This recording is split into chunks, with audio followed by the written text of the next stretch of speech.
And as for those values that Trudeau was talking about, maybe he'd find them up at that same rooftop bar. Now, our next guest founded Project Socrates, a program established by the US Defense Intelligence Agency in 1983 to determine the true underlying cause of US economic and military decline. But did the failings of the US open the door for China's exploitation? With China on a mission to reclaim what it sees as its rightful position at the center of the world, Sekora is providing his insight on how the West should respond to China's national strategy. Joining us now is the founder and director of Project Socrates, Michael Sekora. Michael, great to see you and to have you on the show. Thanks for coming on Outsiders. So just let's kick off. How big a threat is China to, well, Australia as well as the world? Tremendous threat. As you said, they're moving forward to achieve what they think is their rightful position in the world. Because if you look at it in their history, for hundreds of years, China, for the portions of the world they knew, was the center of the world. All other countries paid homage to them. The citizens had to abide by their rules and regs. And China feels that basically they've had, 100 years of disrespect, and now they're going to reclaim that rightful position. And one of the reasons this makes it so dangerous is if it takes them 1 year, 5 years, or 10 years, they're not going to stand down from that objective. So it's not as though it's just a political slogan for the latest elections.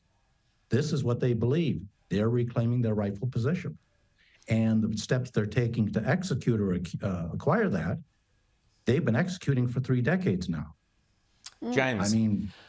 Well, yeah. So, Michael, what you seem to be saying is that that the Chinese program, which has been very much a whole of government effort to become the dominant superpower by 2049, 100 years after the 100th anniversary of the founding of the People's Republic of China, that this is going to overtake the West. But are there weaknesses in that strategy? I.e., does the central control that the Xi Jinping regime maintain over technology development and other areas of the economy and technology and so on lead to weaknesses where more dynamic societies like the United States and the West can ultimately overcome?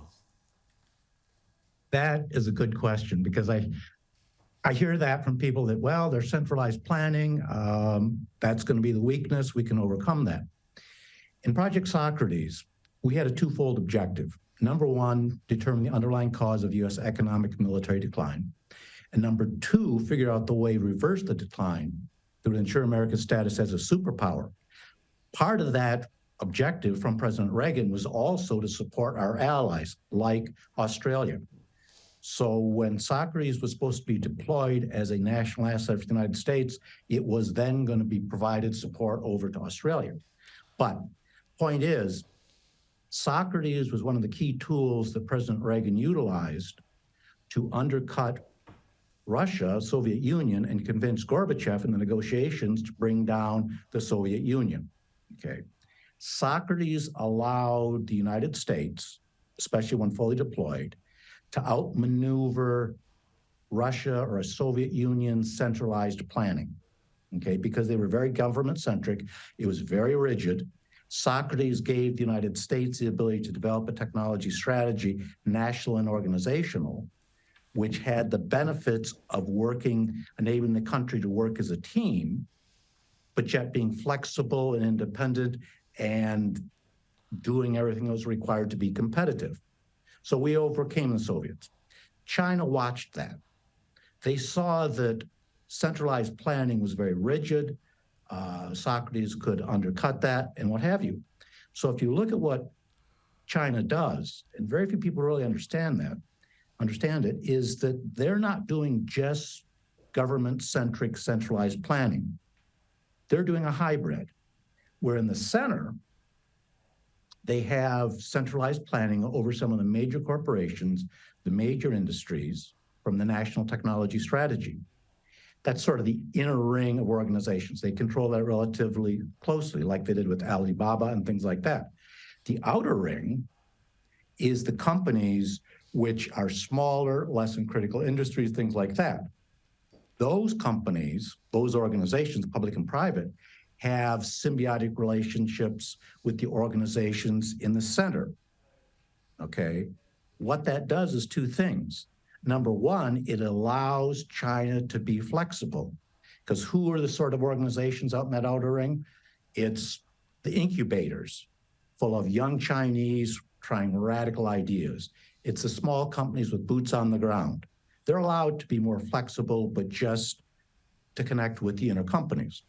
So what happens is two things: flexible, independent, but also, and they really took advantage of this for years, it gave the impression that any day now they were on the track to becoming a free market democracy sort of economy. So just give us some more time, it's going to happen. Because they touted, we opened up some more incubators for young people. That's what the West were counting on, weren't they? That we could include China, and through economic relations and trade, they would become more like us instead of us becoming more like them. But I want to ask you about the Belt and Road Initiative, for example, and other measures that China uses to advance its global objections. How is that tracking? Are they achieving what they want in that arena? Not as fast as they'd like, but the Belt and Road Initiative is part of their execution of their national technology strategy. China and the president states it openly that technology exploitation is what dictates the country's strength in all the various competitive environments and its growth. So China wants to be the center of the world for technology exploitation. Now, some people take that to mean they're going to do all the R&D. Nope. They want to be the center to control all technology exploitation worldwide. Development, acquisition, utilization. The road is part of that, because now they can control the flow of technology. Let me put it in other ways. All technology breakthroughs are nothing more than technology A bumping into technology B, cross-pollinating to produce technology C, okay? Technology is equipment, material, and know-how. If you look at the Belt Road, with that, worldwide, they can control who gets what equipment, who gets what people, materials, okay? Know-how could be controlled by 5G, which they were on track for a while to be able to control the flow of information. If you can control those three, you can control the evolution of all the countries in the world. Not James? 100%. Michael, just a very quick one for you. I'm just also wondering, when we look at the broader geopolitics of the world right now, much of the world and the West is devoted to Ukraine at the moment, pumping aid, pumping money and materiel in there. Is China taking advantage of a Western distraction and also Russian distraction, frankly, on that front to build itself up and steal a march on everybody else? Oh, definitely. If you look at China's national technology strategy, it's technology-based, okay, because they understand that's the foundation of all competitive advantage. Number two, it's unrestricted. And number three, it's hybrid, okay? Let me explain what that means very quickly.